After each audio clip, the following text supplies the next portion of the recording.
Hello guys, in this video I'm going to show you that how to send gifts on Instagram, which is pretty simple and easy to do. So before we start, just make sure you like this video and subscribe to my channel. Thanks guys.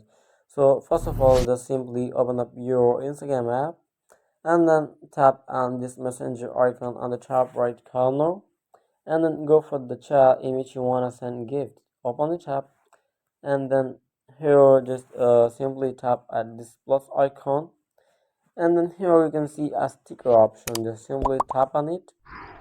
From here you can send stickers or you can tap at gift on the bottom corner, and then here you find multiple of gifts, or you can just simply search for the gift according to your need. Once you search for your gift, just simply tap on it to send it to your chat. So here, like in this way, you can send gifts to Instagram. So I hope it's helped you guys. And if you have any question about the tutorial, just leave in comment section below, and I'll be catching you in the next video. Thanks guys. And if you don't, just like and subscribe to my channel.